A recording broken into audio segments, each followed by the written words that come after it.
ફરી એક વખત યુટ્યુબના માધ્યમથી ઇન્દિરા ગાંધી નેશનલ ઓપન યુનિવર્સિટીમાં master degree in economics MA ઇકોનોમિક્સના કોર્સમાં MEC 007 પેપરની અંદર આપ સર્વેનું હાર્દિક સ્વાગત છે. લાસ્ટ ટાઈમ આપણે ઇન્ટરનેશનલ ટ્રેડ અંગે વિવિધ પ્રકારના જે નાણાકીય સંસ્થાઓની ચર્ચા કરી, એમાં મુખ્યપણે ઇન્ટરનેશનલ મોનેટરી ફંડ આંતરરાષ્ટ્રીય વ્યાપારની અંદર આંતરરાષ્ટ્રીય નાણાં ભંડોળ, વિશ્વ bank, Asian development bank, IDA, IFC આ બધી સંસ્થાઓનો સમાવેશ થાય છે. હવે આજે આપણે યુનિટ નંબર 10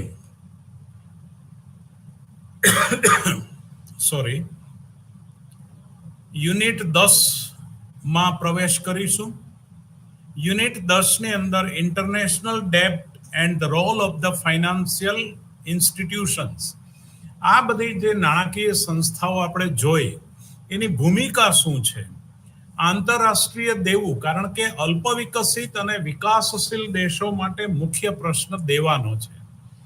તો આ દેવાના સોલ્યુશન માટે આંતરરાષ્ટ્રીય વેપારમાં જે અલ્પ વિકસિત દેશો બીજા વિશ્વયુદ્ધ બાદ દેવાદાર બન્યા છે, તો આ દેવાના સોલ્યુશનમાં IMF નો રોલ શું છે, ઈડા નો રોલ શું છે, એશિયન ડેવલપમેન્ટ બેંક શું કરી રહી છે, વિશ્વ બેંક શું કરી રહી છે.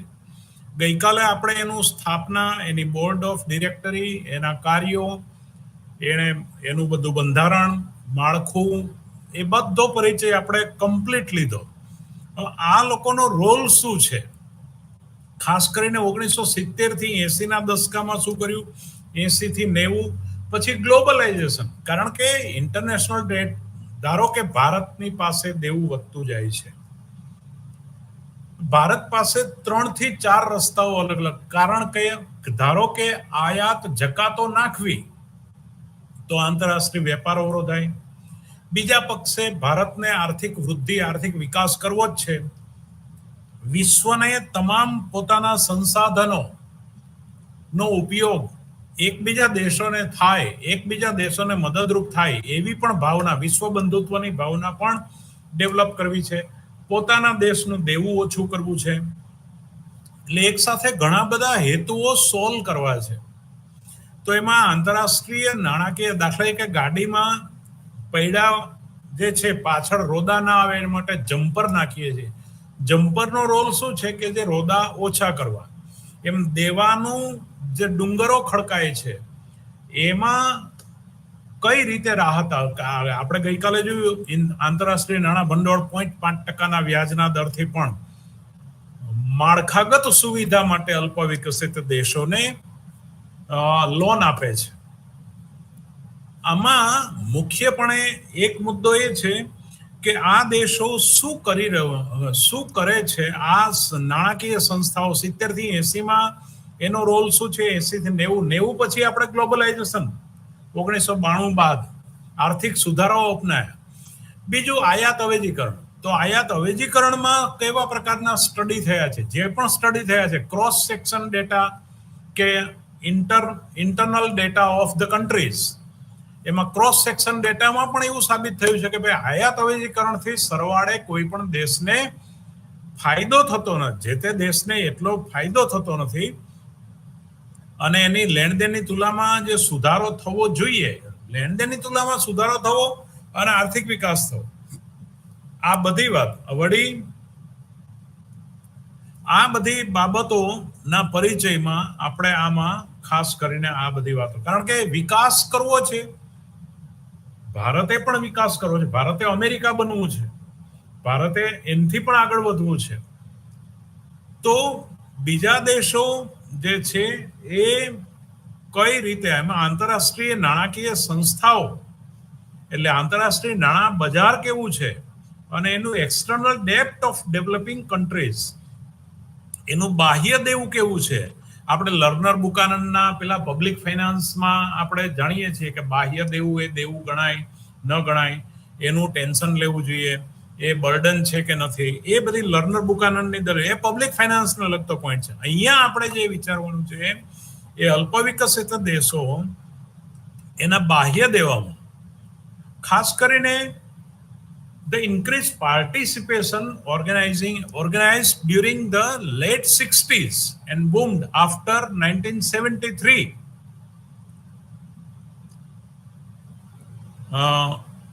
Quadrupling of oil prices, એટલે એને જે ખનિજ તેલના ભાવો એ પછી બહુ ઊંચા ગયા.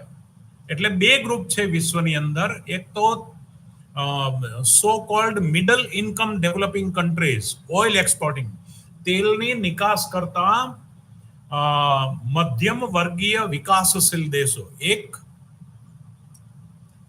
અને થર્ડ વર્લ્ડ કન્ટ્રીની અંદર પર્ટિક્યુલરલી આ તેલની નિકાસ કરતા મધ્યમ વર્ગીય વિકાસશીલ દેશો વિથ જીએનપી પર કેપિટા અબવ લગભગ $400 થી ઉપરનો જેનો માથાદીઠ આવક છે વાર્ષિક, એ પ્રકારના અલ્પ વિકસિત દેશો છે. ને બીજા રીચર ઓઇલ એક્સપોર્ટિંગ કન્ટ્રીઝ, જે શ્રીમંત પૈસાવાળા, એમાં સાઉદી અરેબિયા, કુવેત અને લિબિયા, એ લોકો જે heavy lenders as a result of their huge oil revenue, એ લોકો ખૂબ જ મોટા લેણદાર બન્યા છે વિશ્વના દેશો પાસેથી, કારણ કે પોતાના તે ખનિજ તેલના ભાવો ઊંચા ગયા એને કારણે. For instant, by the end of the 1980s, the external asset of the oil exporting countries were equal to $300 billion. $300 billion જેટલું આ લોકોએ ઓઇલ એક્સપોર્ટિંગ લેન્ડિંગ કન્ટ્રીઝ એ 1980ના દશકામાં આ લોકોએ કર્યું. એટલે most of which was invested time deposit, equities, government security and other financial instrument in industrial country. ઔદ્યોગિક દેશોમાં આ લોકોએ સરકારી ડિપોઝિટોમાં, સિક્યુરિટીમાં ને એમાં ફાઇનાન્શિયલ ઇન્સ્ટ્રુમેન્ટમાં રોકાણ કર્યું. The middle income developing countries, મધ્યમ વર્ગીય જે અલ્પ વિકસિત દેશો એ કયા? અર્જેન્ટિના, મેક્સિકો ને સાઉથ કોરિયા. જે આ દેશો છે on the other and have borrowed heavily, એ લોકોએ ખૂબ જ ઊંચું દેવું કર્યું ઇન્ટરનેશનલ ફાઇનાન્શિયલ માર્કેટમાંથી.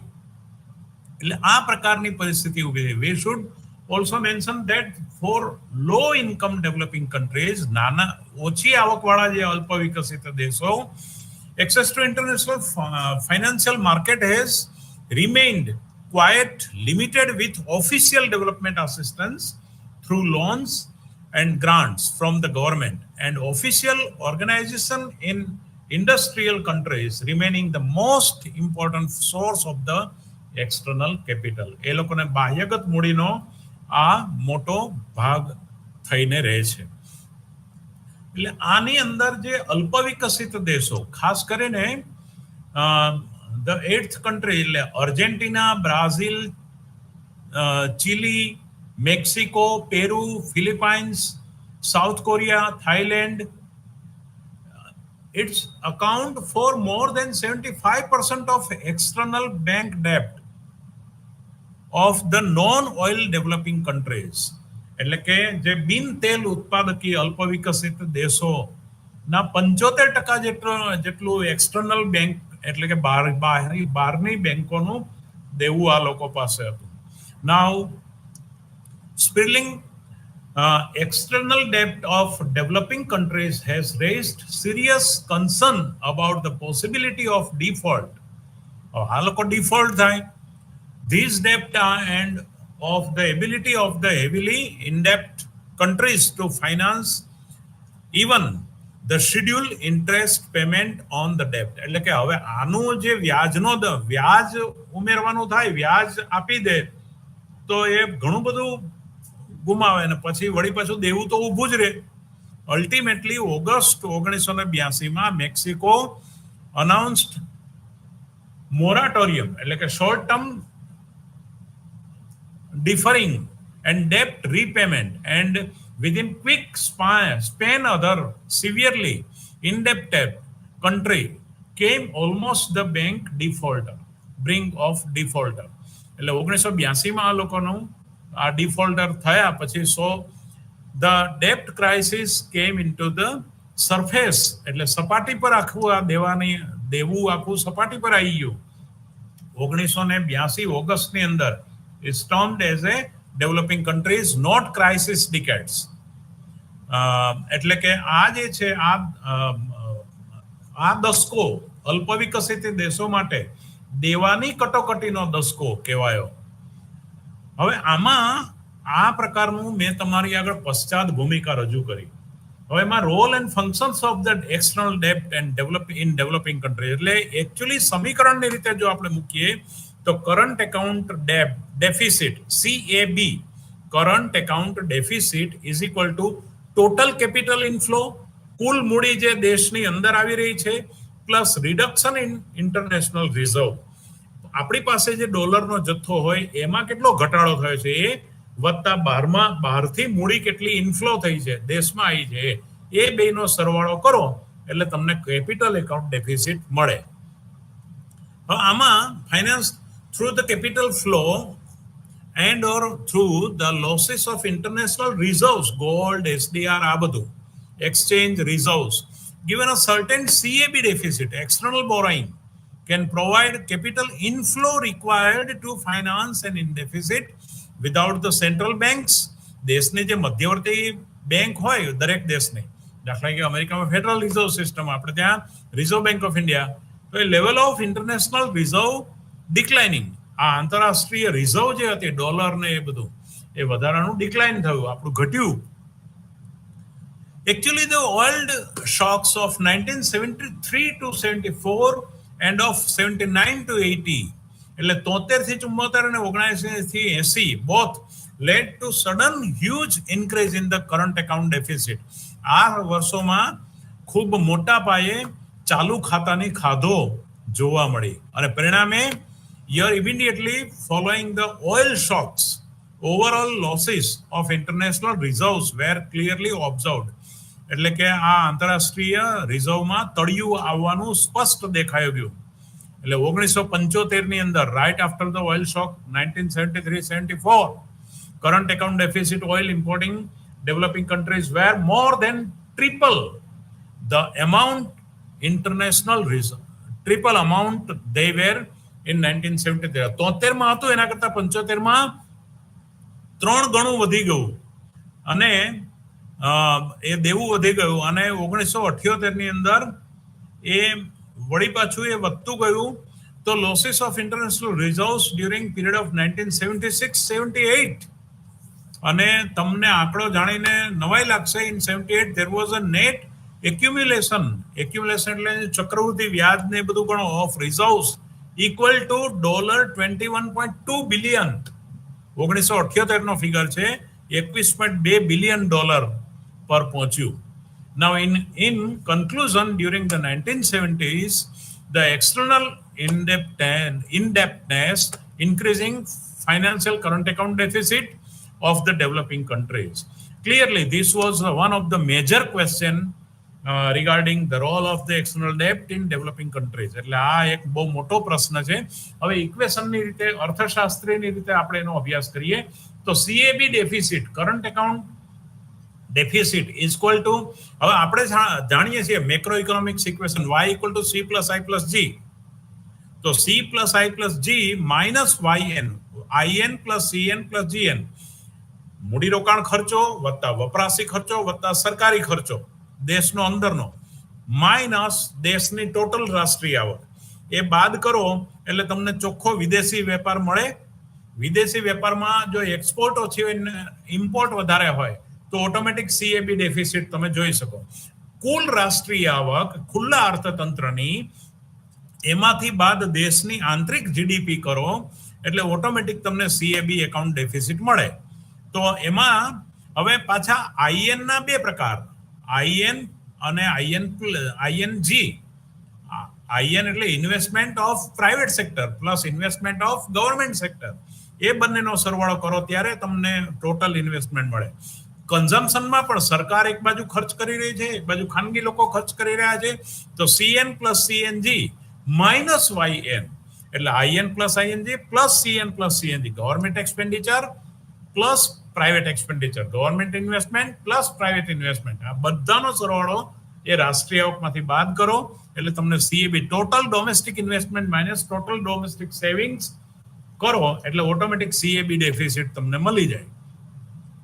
એટલે આ તમે જુઓ તો ટેબલ 10.1 પેજ નંબર 143 પર અને તમારા ટેક્સ્ટબુકના પેજ નંબર 56 આ યુનિટના આમાં પેજ નંબર 56 અને ટોટલ બુકના જે ડાઉનલોડ કરેલી છે એના 143માં પાના પર ટેબલ 10.1 આપ્યું છે. 1965 થી 1979 દરમિયાન 1965 થી 73 અને 74 થી 79 નું selected date average over period developing country, આ ભારતનો આંકડો નથી, અલ્પ વિકસિત દેશોના મૂડીરોકાણ પર જીએનપી ગણો તો 20.4% અલ્પ વિકસિત દેશો માટે, 74 થી 79 માટે 22.6%. ઇન્વેસ્ટમેન્ટ ડિવાઇડેડ બાય જીએનપી એટલે કે જીએનપી ના કેટલા ટકા ઇન્વેસ્ટમેન્ટ હતું? 20.4%, 65 થી 73 અને 74 થી 79 22.9%. સેવિંગ્સ કેટલું હતું પર જીએનપી ડિવાઇડેડ બાય જીએનપી? 20.6%. એટલે 65 થી 73 સેવિંગ્સ ઇન્વેસ્ટમેન્ટ રેશિયો સચવાયો. હવે 74 થી 79 ગેપ પડ્યો, 22.6% ઇન્વેસ્ટમેન્ટ રેશિયો બોલે છે અને 21.9% સેવિંગ્સ રેશિયો બોલે છે. એટલે વચ્ચેની જે ડેફિસિટ પડી એ કરંટ એકાઉન્ટ ડેફિસિટ થઈ. એટલે CAB એટલે કે પેલામાં -1.8 અને આમાં -3.1. સિલેક્ટેડ ડેવલપ્ડ કન્ટ્રી એની સામે વિકસિત દેશો માટે 21.6 અને 21.3 અને 23.1 અને 22. એટલે સેવિંગ્સ રેશિયો ઇન્વેસ્ટમેન્ટ કરતા ઊંચો છે એટલે એનું CAB પર જીએનપી ડિવાઇડેડ બાય જીએનપી આના અલ્પ વિકસિત દેશો કરતા ઓછું રહે. એટલે આ જે છે આ breakdown of current account balance into the component varies from the current country to country and the specific year considered. એટલે આમાં એ રીતે હવે આંકડો ક્યાંથી આપ્યો છે? જેફર SACHS sex the current account and macroeconomic adjustment in the 1970s Brookings paper on economic activity 1981 આ પેપરમાંથી આ સોર્સ લેવામાં આવ્યો છે. હવે 10.1 ના ટેબલમાં આપણે જોયું. હવે ઓપેકના દેશો કેપિટલ એકાઉન્ટ સરપ્લસ ધરાવતા હોય, widely available fund represent by the capital account surplus of OPEC countries. Oil produce કરતા જે વિકસિત દેશો હતા, આગળ જે વાત કરી ને ઓઇલ પ્રોડ્યુસ કરતા ડેવલપિંગ અને ડેવલપ્ડ કન્ટ્રી, એમાં ડેવલપ્ડ કન્ટ્રીના ઓપેકના દેશો વર્લ્ડ ફાઇનાન્શિયલ માર્કેટમાં turn into the developing countries to their investment during the 70s. 70ના દાયકા પછી એ લોકોએ ત્યાં મૂડીરોકાણ બધાએ કર્યું. The subsequent explosion of the external debt of the developing countries is now history. હવે ઇતિહાસ બની ગયો. Resulting uncertainty and the rising fear of default led to significant tightening of the lending of the developing countries by the international financial market. આંતરરાષ્ટ્રીય નાણાં બજારમાં સ્પષ્ટ બે પેલા ભાગ તમે જોઈ શકો. One appear conclusion from the decision. આ બધા જ ચર્ચા ઉપરથી ટેબલ નંબર 10.1 ની ચર્ચા પરથી આપણે કહી શકીએ કે ડેપ્ટ of developing countries has been associate with the increase investment rather than increase consumption. એટલે કે મૂડીરોકાણ વધવાને કારણે આ લોકો દેવાદાર બન્યા છે, નહીં કે વપરાશ વધવાને કારણે. મૂડીરોકાણ જીએનપી ના મૂડીરોકાણ રેશિયો અને વપરાશ રેશિયો બંને જુઓ તો વપરાશ વૃદ્ધિને કારણે આ લોકો દેવાદાર નથી થયા અલ્પ વિકસિત દેશો, પણ એના મૂડીરોકાણ કારણ કે એ લોકો વિકાસ માટે પ્રયત્ન કરી રહ્યા છે. તો આંતરરાષ્ટ્રીય નાણાકીય સંસ્થાઓએ એ પ્રકારના પ્રયત્નો કરવા જોઈએ કે મૂડીરોકાણમાં જે આંતરરાષ્ટ્રીય લેવલ પરથી જે મૂડીરોકાણ થઈ રહ્યું છે અન્ય વિકસિત દેશો માટે, તો વ્યાજના દરો એને ઓછા હોવા જોઈએ, વધતા એને બધી જે ફેસિલિટીઝ જે છે એ થોડી મળે એ પ્રકારનું કૂણું વલણ દાખવવું જોઈએ. This tends to suggest a rather optimistic view regarding the repayment of the debt. એટલે આનું જે રીપેમેન્ટ કરવાનું થાય એની ઇષ્ટતમતાના વ્યૂ તરફ આપણે જવું જોઈએ. વપરાશ વૃદ્ધિને કારણે નહીં, મૂડીરોકાણ વૃદ્ધિને કારણે. એટલે CAB deficit is IN minus SN plus GN minus TXN. હવે ખાનગી મૂડીરોકાણ ખાનગી બચતોમાંથી બાદ કરો અને સરકારી ખર્ચને તમે સરકારી કરવેરામાંથી બાદ કરો, એટલે સરકારી ડેફિસિટ કેટલું છે અને ખાનગી ડેફિસિટ કેટલું છે એ તમને સ્પષ્ટ ચિત્ર જોવા મળે. તો in Argentina, for instance, the fiscal deficit 1975 reached more than 12% of the GNP and revenue less than 25% of the government expenditure. એટલે 1975 અર્જેન્ટિનામાં શું જોવા મળ્યું કે રીચ્ડ મોર દેન 12% ઉપર GNP revenue, gross national product અને revenue less than 25% of the government expenditure. એટલે સરકારી ખર્ચ એ 25%, 1975 અર્જેન્ટિનામાં 12% GNP, 12% of the GNP and revenue less than 25% of the government expenditure. In Mexico, the government deficit gradually increased. એટલે ધીમે ધીમે મેક્સિકોમાં સરકારી દેવું વધતું ગયું. કેટલું? Over the early 70s reaching close to 10% of the GDP by 1976. જીડીપીના 10% જેટલું. એટલે પણ એમાં ધીમે ધીમે વધારો થયો. Large fraction of this deficit has been financed by the borrowing from the local financial community or from the central bank by the printing money. નવું નાણું છાપીને અથવા તો લોકલ એની ફાઇનાન્શિયલ કોમ્યુનિટી દ્વારા એ કરવામાં આવ્યું. But a substantial fraction has been associated with the external public borrowing. એટલે બાહ્યગત જે જાહેર ક્ષેત્રનું દેવું છે એ વધતું ગયું. નાઉ the budget deficit and public external date.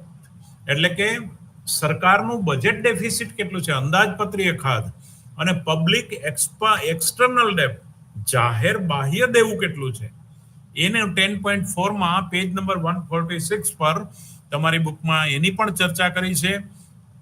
તો તમે આંકડો આમાં આપ્યો છે, keeping pace with the growth of overall debt of non-oil developing countries more than 30%. એટલે કે નોન ઓઇલ ડેવલપિંગ કન્ટ્રીઝ જે છે એને 1980 થી 82 30% જેટલું વધ્યું. After 1982, new lending to these countries has been sharply curtailed. Now, the rise of public external borrowing as a means of financing budget deficit during the 1970s was directly connected to the relatively low real interest rate and easy term widely available international financial market at the time. એટલે 1970 એટલે નીચા વ્યાજના દરો, the rise of public external borrowing as a means of financial budget deficit during 1970s directly connected the relative low, સાપેક્ષ રીતે એ લોકોના આંતરરાષ્ટ્રીય નાણાં બજારના નીચા વ્યાજના દરો 1970 આ દેશોના હતા. અને it was also due to relative attractive of external borrowing offered to the governments of developing countries at the time. એટલે બીજા જે દેશો જે છે એની આકર્ષક પેલી ઓફર હોય છે બોરોઈંગ દેવા માટેની, એને કારણે પણ આ દેશો દેવું કરતા હોય છે. In constant to raising taxes and printing money. એ લોકો સતત રીતે નાણું છાપતા રહે છે એટલે દેશની અંદર ફુગાવો થાય અને ટેક્સીસ ટેક્સ પણ વધારતા રહે. અને આપણે પબ્લિક ફાઇનાન્સના સિદ્ધાંતના આધારે જાણીએ છીએ કે ટેક્સના દરો વધારવાને કારણે એમ કે ટેક્સની સરકારની આવક વધે જ છે એવું જરૂરી નથી. એની ઓપ્ટિમાલિટી કન્ડિશન હોય છે. ઓપ્ટિમમ લેવલથી વધારે ટેક્સ રેટ હોય તો સરકારની તિજોરીમાં વધારે નાણું પડે છે એવું ના હોય. As a matter of fact, the immediately effect of external borrowing is to generate capital inflow.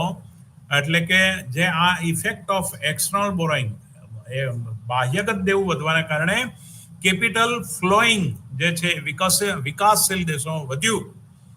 એટલે more heavily on external borrowing to finance their huge deficit expenditure on investment project and other consumption and subsidy programs. એટલે કે આ subsidy પ્રોગ્રામ્સની અંદર અને એના વપરાશને કારણે હવે એની સાથે તો apparent short term attractiveness of external borrowing, એટલે ટૂંકા ગાળાના દેવાના કેટલાક આકર્ષણો હોય છે. 1970-80 માં એ રીતે વધ્યું. Accumulating debt service payments, however, may impose the heavy burden and on the public sector. જાહેર ક્ષેત્ર ઉપર આ બધું ઘણું મોટું બર્ડન થઈ ગયું છે. When external debt service payment reach 64.1% and 34.6% of exports of a country, દેશની કુલ નિકાસોના 64.1% પેમેન્ટમાં જતું રહે દેવાની અને 34.6%. તો as in Mexico and Brazil. મેક્સિકોમાં 100 રૂપિયાની નિકાસો કરે તો 64 રૂપિયા તો એમાં દેવામાં જતા રહે, અને બ્રાઝિલમાં 100 રૂપિયાની નિકાસ કરે તો 34 રૂપિયા 60 પૈસા દેવામાં જતા રહે. 1979માં પરિસ્થિતિ આ હતી. એટલે government starts playing with default and bankrupt. એટલે સરકારે પછી ડિફોલ્ટ થઈ અને બેન્કરપ્ટ થઈ. એટલે ધ જનરલ કન્ક્લુઝન આ પ્રમાણેનું છે. એટલે એમાં the international monetary fund and its role, એટલે આંતરરાષ્ટ્રીય નાણાં ભંડોળ, both through the functional and lender of the last report and through intermediating activity between the international lenders and borrowers. આંતરરાષ્ટ્રીય દેવું કરનાર અને આપનાર એ બંનેની વચ્ચે IMF પેલું જમ્પરની મેં વાત કરી ને એમ જમ્પર તરીકેનું કાર્ય કર્યું. તો રોલ શું છે? ધ લોન યુઝ્યુઅલી ડેપ્ટ રીપેમેન્ટ એન્ડ સો ઓન. એટલે રીપેમેન્ટ માટે હળવી શરતો કરી. મોસ્ટ ફંડ લેન્ડિંગ એટલે કે is made on a conditional basis. શરતી પાયા ઉપર આ લોનો હતી તો fund imposes conditional on the countries on which it lends. These include restriction on economic policies. હવે આમાં આર્થિક નીતિઓ કરતા આર્થિક પરફોર્મન્સ બહુ ઇમ્પોર્ટન્ટ છે. કોઈ પણ દેશની આર્થિક નીતિઓ, નિકાસ પ્રોત્સાહન નીતિ અપનાવવી કે આયાત અવેજીકરણ નીતિ અપનાવવી, નીતિ કરતા what is your economic performance, that is important. ખાસ કરીને આપણા ભારત જેવા અલ્પ વિકસિત દેશો માટે.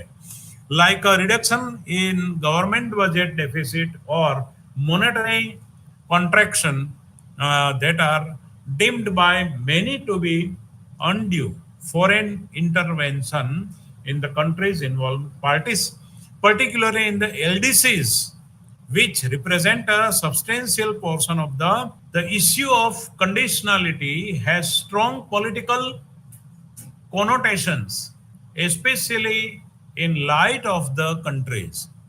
The restrictions on economic policy imposed by the IMF conditions are themselves the subject of controversy, as they have આમાં બહુ જ ઇમ્પોર્ટન્ટ અને કી રોલ ભજવી શકે છે. Now, what is trade and development? Unit number 11 ની અંદર આપણે હવે તો પછી એક મુદ્દો એકો, જો દેવાદાર જ બને છે દેશો તો પછી આપણે નથી કહેતા કે ભાઈ બેંકના વ્યાજના દરો બહુ ઊંચા છે, આમ છે તેમ છે, તો પછી આપણે લોન જ નથી લેવી. તો ટ્રેડ એન્ડ ડેવલપમેન્ટ ખાનગી ક્ષેત્રે તમે નક્કી કરી શકો, જાહેર ક્ષેત્રે આવું નક્કી કરવા માટે એના અમુક તમારે એ જોવા પડે. તો પછી હવે તો LPG અપનાવી લીધું, લિબરલાઇઝેશન, પ્રાઇવેટાઇઝેશન અને ગ્લોબલાઇઝેશન એટલે યુનિટ 11 અને 12 આપણે આનો એ અભ્યાસ કરીશું કે વિકાસને વેપાર સાથે શું સંબંધ છે. જો વિકાસ વેપારથી થવાનો હોય તો પછી પ્રશ્ન એવો આવે છે કે વેપાર કેવી રીતે કરવો જોઈએ. ત્રીજો પ્રશ્ન એ છે કે આપણે દેવો કેટલું છે, અને અલ્પ વિકસિત દેશો માટે આ પ્રશ્નો કેવા છે, અને IMF અને બીજી આંતરરાષ્ટ્રીય નાણાકીય સંસ્થાઓ આમાં શું રોલ ભજવી શકે. આંતરરાષ્ટ્રીય નાણાકીય સંસ્થાઓ આ દેશના દેવાને ઓછું કરવા માટેનો રોલ શું ભજવી શકે, એ લોકોની દેવાની પરત કરવાની રીપેમેન્ટની શરતોને કેવી રીતે હળવી કરી શકે. કારણ કે આપણો મતાધિકાર ને એ બધું IMF માં બહુ લિમિટેડ છે. ગઈકાલે આપણે જોઈ લીધું 1.92 અને અમેરિકાનું 17% છે. ગઈકાલે આપણે આની પહેલાના ચેપ્ટરમાં જ જોયું. એટલે આ લોકોનો શું રોલ હોઈ શકે, કેવી રીતે આપણને રાહત મળી શકે. મેં કહ્યું ને કે પોલિસીની દિશામાં ઓપ્ટિમાઇઝેશનમાં જવાની સાથે આપણે ઇકોનોમિક પરફોર્મન્સ પણ આપવું પડશે. This is only the way. Economic performance તમે આપશો, આપણા દેશમાં નવા સંશોધનો થાય, તમારી જેવા નવા યુવાનો બધા નવી સારી મહેનત કરતા થાય, એ નવા સંશોધનો આપણા દેશના નામે પેલા પેટન્ટ થાય, અમુક વર્ષો સુધી આપણે એનું જ ઉત્પાદન કરી શકીએ, એનો અધિકાર આપણને મળે. આ બધી બાબતો જ્યારે હું આ ઇકોનોમિક્સની ચર્ચા કરું છું ત્યારે પોલિસીની દિશા, નિકાસ પ્રોત્સાહન. હવે દેવું ઘટાડવા માટે તો બે પોલિસી આપણી પાસે છે. કાં તો નિકાસ પ્રોત્સાહન કરો અથવા આયાત અવેજીકરણ કરો. હવે એ તલવાર તમે ધીમે ધીમે બુઠ્ઠી કરતા જાઓ છો. કેમ? LPG અપનાવીને. તો ગ્લોબલાઇઝેશન અને એક્સપોર્ટ પ્રમોશન પોલિસી કે ઇમ્પોર્ટ સબસ્ટિટ્યુશન પોલિસી, તો પછી ક્રોસ સેક્શન ડેટામાં આનો અભ્યાસ કરેલો. વિવિધ અલ્પ વિકસિત દેશો માટે પણ આયાત અવેજીકરણ, જે વસ્તુ તમે બહારથી આયાત કરો છો એ વસ્તુ તમે ઘર આંગણે બનાવો. હવે એ વસ્તુ ઘર આંગણે બનાવવાથી હવે તમે તુલનાત્મક ખર્ચ તફાવતના સિદ્ધાંતમાં તો એવું કહ્યું કે ભાઈ જે દેશની જે કાર્યકુશળતા હોય એ દેશ એ વસ્તુ બનાવે. તો તમે એનું અવેજીકરણ શા માટે કરો છો? કારણ કે તમારું દેવું વધી ગયું છે, ઘટાડવું છે માટે. હવે અવેજીકરણ કરો છો તો તમારા જે લેબર બીજા ધંધામાંથી જે છૂટા થાય છે, વળી આંતરરાષ્ટ્રીય વર્લ્ડ વોર 2, આંતરરાષ્ટ્રીય અશાંતિ હોય, યુદ્ધો હોય, એવા સમયે તમે માત્ર બીજા ઉપર આધારિત હો અને ના પાડ દે કે અમે આ વસ્તુ નહીં આપીએ, તો તમારે એ વસ્તુ વગર ચલાવી લેવું પડે. એના માટે પણ તમારે 25 થી 30% જેટલું તો એ વસ્તુનું ઉત્પાદન મિનિમમ તમારે તમારા દેશમાં થાય એવી વ્યવસ્થા રાખવી જોઈએ. તમે 60-70% એની એટલે ઇમ્પોર્ટ કોટા નક્કી કરો, ઇમ્પોર્ટ સબસ્ટિટ્યુશન નક્કી કરો,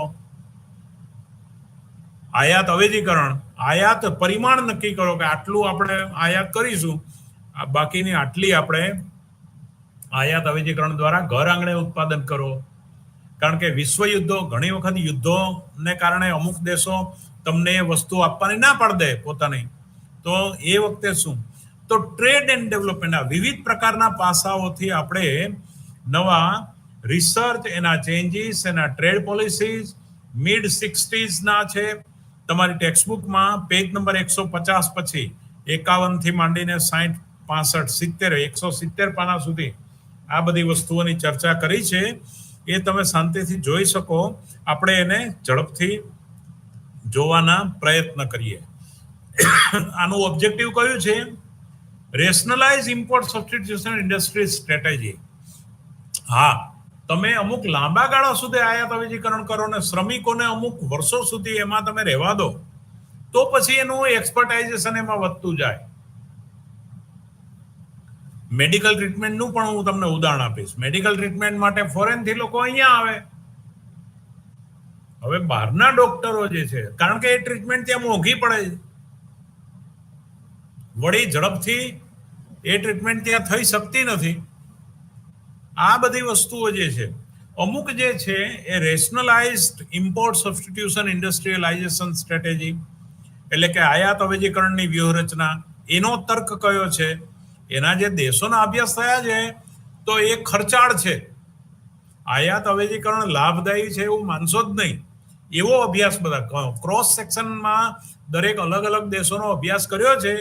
તો તમારી બુક એવું કહે છે કે ક્રોસ સેક્શન ડેટાથી અભ્યાસ કર્યો છે વિવિધ દેશોના, તો કોઈ પણ દેશો માટે ખર્ચાળ નીવડેલી છે આયાત અવેજીકરણની નીતિ, એવું છે. તો learn about the changes in the research on trade policy and growth. Learn about the changes research on trade policy and growth, એટલે કે આના અંગેના સંશોધનો જે મેં તમને કયા આમાં આપેલા છે. Discuss trade policy and performance in the 80s and 90s, અને 80ના દશકાનું અને 90ના દશકાનું આપણું પરફોર્મન્સ કેવું છે એ જોવાનું છે. Now the import substitution industrialisation, ISI, એને આપણે શોર્ટમાં ISI કહીશું. ઇમ્પોર્ટ સબસ્ટિટ્યુશન ઇન્ડસ્ટ્રીયલાઇઝેશન, આયાત હવે શા માટે ઉદ્યોગો? એટલે rational for an import substitution industrialisation strategy. હવે આયાત અવેજીકરણ કરવું પણ ઉદ્યોગો ઔદ્યોગિક ક્ષેત્રમાં જ શા માટે કરવું? તો એનું પણ લોજિક છે. કયું લોજિક છે? કે કૃષિ ક્ષેત્રના અને માર્જિનલ લેબર્સ જે છે એ બધાનો સમાવેશ તમે ઔદ્યોગિકરણની આયાત અવેજીકરણ કરો તો એ ઉદ્યોગોમાં એને સમાવી શકાય, એને રોજગારી આપી શકાય. સો વાય ઇન્ડસ્ટ્રીયલાઇઝેશનનો આ જવાબ છે. તમારી બુકમાં આપેલો જ છે, પાના નંબર 151 પર વાંચજો. વાય ઇમ્પોર્ટ સબસ્ટિટ્યુટિંગ ઇન્ડસ્ટ્રીયલાઇઝેશન, વળી ઉદ્યોગોનું જ આયાત અવેજીકરણ શા માટે કરવું? તો એને માટે પાછા એન્ટરપ્રિનોર્સ તૈયાર કરવા પડે. ધારો કે એક વસ્તુ ફોરેનમાં તમે ઇમ્પોર્ટ કરો છો, મોંઘી પડે છે, તો અહીંયા એ બનાવવી છે, પણ એને એન્ટરપ્રિનોર ક્યાં? એના નિયોજકો જોઈએ. બરાબર? એટલે it is depend upon the invest in import substituting industry. હવે કોઈ નિયોજક આગળ આવે પણ ખરા, તૈયાર પણ થાય જોખમ લેવા, પણ એને માટે આયાત અવેજી ઉદ્યોગોની અંદર લોન કે ભંડોળ કે ફાઇનાન્સ અવેલેબલ છે? Also economist were general pessimistic about the prospect the world economy based on the experience of the interwar years. હવે એ શું છે કે આ યુદ્ધના સમય દરમિયાન દરેક દેશો પોતે ચિંતાતુર હતા કે અમે બીજા દેશો પર જે નિર્ભર છીએ એ દેશો ના પાડશે તો આયાતોની અમારી પાસે તે વસ્તુ છે નહીં. એટલે ઇકોનોમિસ્ટ લાઈક નર્ક્સ જેવા અર્થશાસ્ત્રીઓએ આયાત અવેજીકરણ ઉદ્યોગોમાં એ રસ્તો પણ બતાવ્યો. એટલે second world war pattern of the country is એડોપ્ટિંગ extensive restriction of the trade, particularly on export of labor intensive goods. એટલે આ બધા દેશો જે શ્રમ પ્રધાન ચીજ વસ્તુઓની જે નિકાસ થતી હોય એના પર પેલું કંટ્રોલ કર્યો ફ્રોમ ધ ડેવલપ. એ લોકોએ હવે આપણે જે શ્રમ પ્રધાન ચીજો અમેરિકામાં આપતા હોઈએ તો અમેરિકાએ આપણી શ્રમ પ્રધાન ચીજો મંગાવવાની બંધ કરી દીધી દ્વિતીય વિશ્વ યુદ્ધમાં એ ગાળામાં. Furthermore, developing countries were expected to need time to develop the skill and productive labor force necessary to be competitive world market. વિશ્વના બજારમાં પોતાની વસ્તુ ટકી રહે એને માટે અલ્પ વિકસિત દેશ એવી ગુણવત્તાવાળી વસ્તુ બનાવે, એને માટે પણ અલ્પ વિકસિત દેશોને સમય જોઈએ, એવા નિયોજકો જોઈએ. પેલા લોકોએ શ્રમ પ્રધાન ચીજો મંગાવવાનું બંધ કરી દીધું હોય અલ્પ વિકસિત દેશોમાંથી.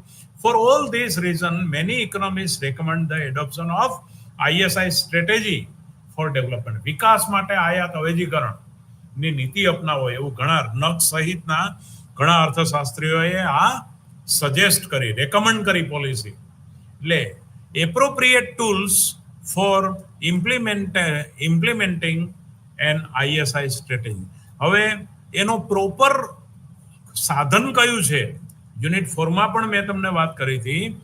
તો quantitative restrictions to curtail imports, એટલે એક પડદો ગોઠવીએ, અમુક ટકા એની આયાતો થાય અને બાકીની અમુક ઇમ્પોર્ટ કોટા ગોઠવીએ કે એટલી આયાત અને બાકીની ઘર આંગણે ઉત્પાદન કરીએ. Furthermore most country adopted the import substitution. એટલે now it was believed the stoppage of consumer goods imports would lead the transnational, એટલે કે આ જે કોર્પોરેશન્સ TNCS ટ્રાન્સનેશનલ એટલે આંતરરાષ્ટ્રીય કોર્પોરેશન, આંતરરાષ્ટ્રીય કક્ષાએ બધા દેશોના સહકારની વાત હવે આવે છે કે જ્યારે મારે તકલીફ હોય ત્યારે પાડોશી મદદ કરે, પાડોશીની તકલીફ હોય ત્યારે હું મદદ કરું.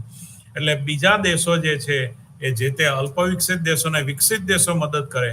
એટલે આ કોલોનિયલિઝમ જે છે પણ એની સાથે આ બધા એકબીજાને જો મદદ કરે તો આ વસ્તુ સોલ્વ થાય. Adequacy of the investable funds, technology transfer, બરાબર, જે મૂડીરોકાણ કર્યું છે ફંડ, પછી technology transfer, of the shortage of the entrepreneurship, આ બધું. એટલે જુઓ અત્યારે હવે નવું જે બની રહ્યું છે એ તમે જોજો. દાખલા તરીકે ગાડીઓ છે, મોબાઈલ છે કે અમુક વસ્તુઓ એના હબ બની ગયા છે. હબ એટલે શું કે એના દાખલા તરીકે અમુક પાર્ટ જે છે એ અમુક દેશમાં બને, બીજા પાર્ટ બીજા દેશમાં બને, અથવા આપણે રાજ્યની અંદર પણ ગુજરાતમાં અમુક પાર્ટ બને અમુક ગાડીઓના કે મોબાઈલ અમુક ગાડીઓના, પછી અમુક ગાડીઓના પાર્ટ જે છે તે બીજા રાજ્યોમાં બને. વળી વિદેશી ગાડીઓ પણ એ રીતે પોતાના હબ બનાવે છે કે જ્યાંથી જે સ્પેર પાર્ટ સસ્તું પડે ત્યાં એ બનાવી અને ત્યાર પછી એનું નિકાસ જે તે દેશની અંદર કરવાની. તો આ પ્રમાણેનું પણ એક જોઈ શકાય છે. Now research and changes in trade policy in the mix 1960 મધ્ય ભાગમાં જે એના સંશોધનો થયા અને ટ્રેડ પોલિસી બદલી. Early experience with ISIN adjustment in policy. તો ક્રોસ સેક્શનમાં પણ મેં તમને વાત કરી ને, તો આયાત અવેજીકરણની નીતિ સંપૂર્ણપણે તો એ નુકસાનકારક હતી. હવે આમાં એવું છે કે રોટલી ખાઈએ છીએ પણ અંદર કાંકરી આવે તો કાંકરી થૂકી નાખો પણ બાકી રોટલી ખાઈ જાવે. એટલે કહેવાનો અર્થ જે છે એટલે સંપૂર્ણપણે વેપારમાંથી આયાત અવેજીકરણ કરવું એ પણ બૌદ્ધિકતાનો ભાગ નથી. સંપૂર્ણપણે આયાતો ઉપર નિર્ભર રહેવું એ પણ અમુક સંજોગો માટે યોગ્ય નથી. અમુક ઇમ્પોર્ટ કોટા અને અમુક ઇમ્પોર્ટ સબસ્ટિટ્યુશન ગોઠવીએ એ પણ એક સોલ્યુશનનો ભાગ છે. બીજી વાત એ છે કે તમારું એક્સપર્ટાઇઝેશન એમાં નથી, માટે વિદેશમાંથી એ ક્વોલિટી વાળી વસ્તુ મંગાવો તો એ પણ એમાં આંતરરાષ્ટ્રીય યુદ્ધો નડે છે. બીજી વાત, વળી તુલનાત્મક ખર્ચ તફાવતના સિદ્ધાંતના આધારે તમે જે દેશ જે વસ્તુમાં કાર્યકુશળ નથી એનું ઉત્પાદન કરો એ પણ બુદ્ધિનો ભાગ નથી. એટલે હું તમને સહકાર આપું ને તમે મને સહકાર આપો અને આપણે બંને ઊંચા આવીએ. એટલે જે સહકારી પ્રવૃત્તિ એટલે આંતરરાષ્ટ્રીય લેવલે બધું સહકાર ડેવલપ થાય. દેવાદાર અલ્પવિકસિત દેશોને પોતાનું જીવન ધોરણ ઊંચું લાવવા માટે આ જે છે એ અને વિકસિત દેશોને પણ એમાં લાભ છે. ભારત જુઓ તમે, ભારત એક મોટું માર્કેટ છે. જમ્મુ કાશ્મીર થી માંડીને આ બાજુ કન્યાકુમારી સુધીનો એરિયા, આ પેલી બાજુ આસામ થી માંડીને આ બાજુ ગુજરાત, સૌરાષ્ટ્ર, આ બાજુનો એરિયા, પૂર્વ પશ્ચિમ ઉત્તર દક્ષિણ, આટલો મોટો એરિયા છે. અંદર કેટલા બધા રાજ્યો છે. તો એ બધાનો વિદેશોને પણ લાભ છે, વિદેશોને પણ માર્કેટ મળે છે. તો આ જે છે તો જનરલ એગ્રીમેન્ટના આધારે એના માપદંડો અલગ અલગ લેવા પડે. અર્થશાસ્ત્રમાં જે લોકો સંશોધન કરે છે એ લોકોને આ ક્ષેત્રે આંતરરાષ્ટ્રીય વેપારમાં સંશોધન પણ કરી શકાય કે ધારો કે ફોરેન કન્ટ્રીઝ આપણે ત્યાંથી માર્કેટ કેટલું મેળવે છે અને એની સામે આપણને ફોરેન કન્ટ્રીઝમાંથી વેપારમાંથી જોડાયા છીએ એનો લાભ કેટલો છે. એટલે કોસ્ટ એન્ડ બેનિફિટ જે તે દેશો, અમુક દેશોને તમે સેમ્પલ તરીકે લઈ, અલ્પ વિકસિત દેશો વિકાસશીલ દેશોમાં અમુક રાષ્ટ્રો સાથે જોડાઈને આપણે કેટલું એમાંથી લાભ મેળવી શક્યા છીએ અને આપણા દેશમાંથી માર્કેટ મેળવીને એ દેશોએ કેટલો લાભ લીધો છે. એટલે થિંકિંગ પેટર્ન આખી આવી કે એ દેશનો સહકાર મેળવવા આપણે શું કરી શકાય, એ દેશમાંથી વધારે કઈ વસ્તુઓ નિકાસ કરી શકાય, કઈ વસ્તુઓ આયાત કરી શકાય અને કઈ રીતે વેપારમાં એની સાથે જોડાવાથી સરવાળે બંને દેશોને ફાયદો થાય. હવે વિચારવાની તરહ માત્ર એવી નથી કે કેવી રીતે આપણને ફાયદો થાય, પણ આપણને વધારે ફાયદો થાય એ દિશામાં વિચારી શકાય. એ દેશનો ફાયદો કેવી રીતે રોકવો એ દિશામાં રિસર્ચમાં વિચારવાની જરૂર નથી. વિચારવાની એ જરૂર છે કે આપણા દેશોને વિદેશોમાંથી વેપારમાંથી જોડાવાથી કઈ રીતે ફાયદો થાય છે અને વિદેશોને પણ ફાયદો કેવી રીતે કરી શકાય અને આપણને પણ ફાયદો કેવી રીતે વધારી શકાય.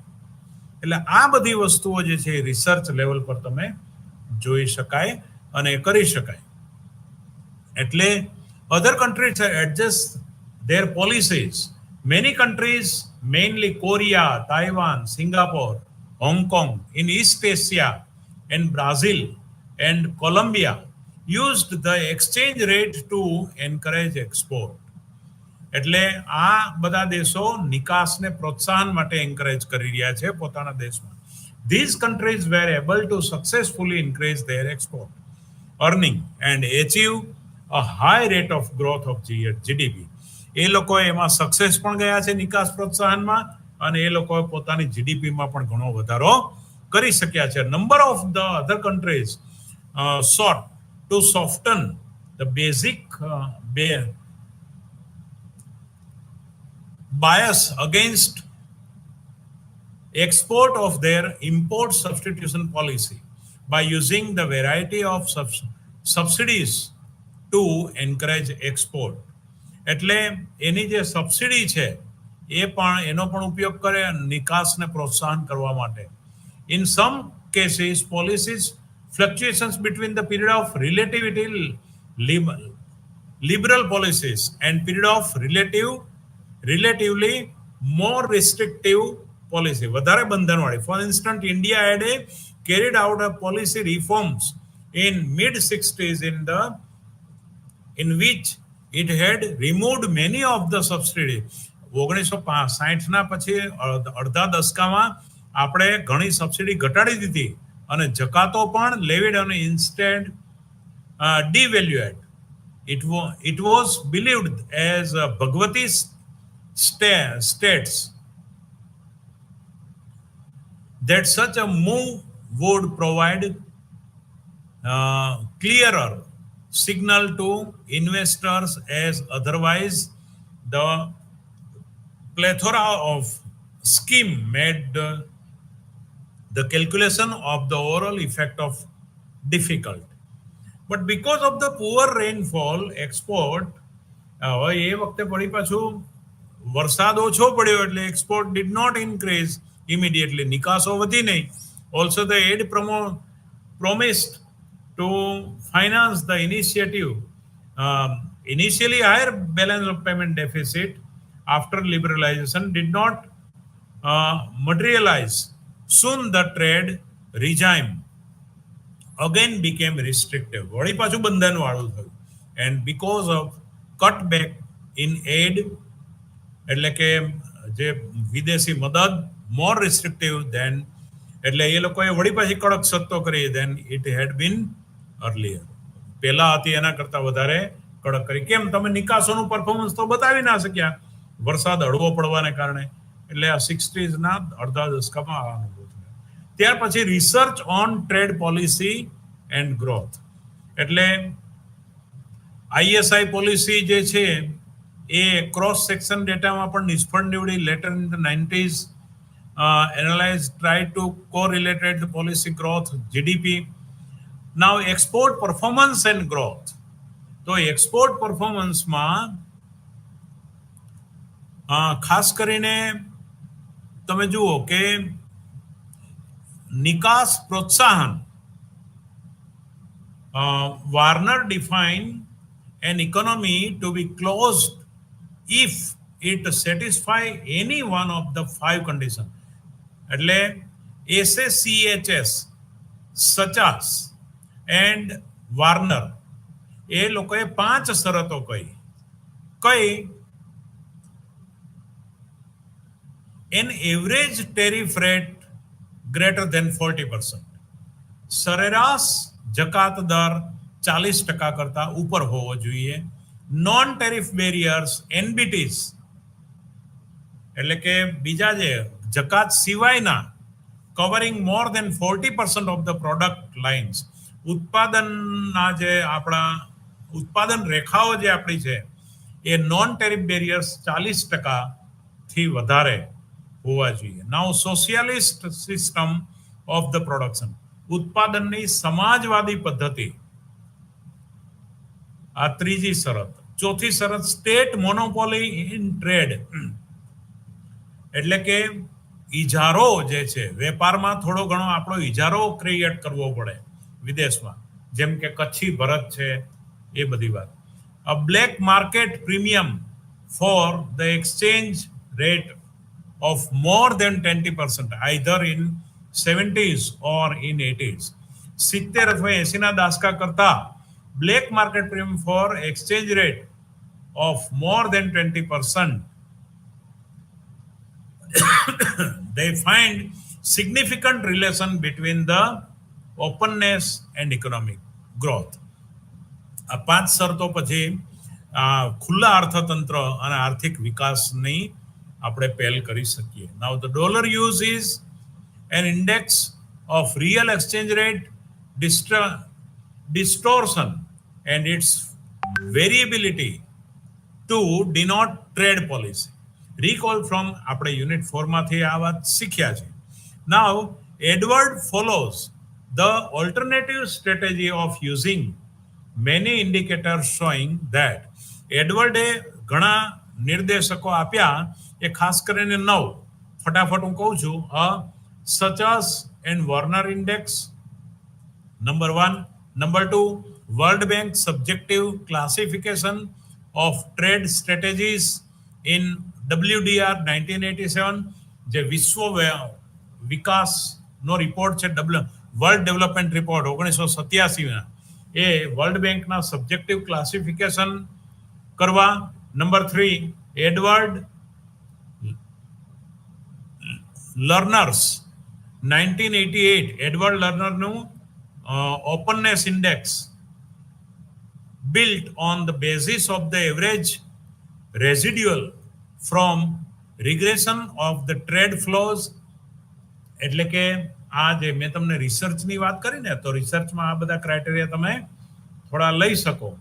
regression of trade flows, the average black market premium on foreign exchange, then the average import tariff from UNCTAD, UNCTAD, United Nations, is given the Barrow and Lee 1994.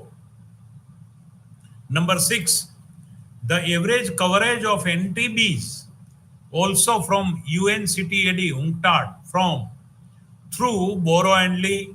Number 7, the subjective Heritage Foundation Index of distortion in international trade.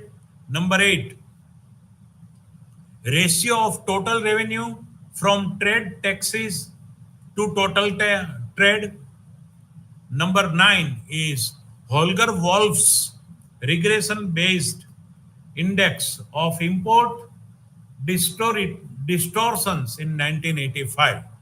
So Edward find a robust relation between his indicator and growth.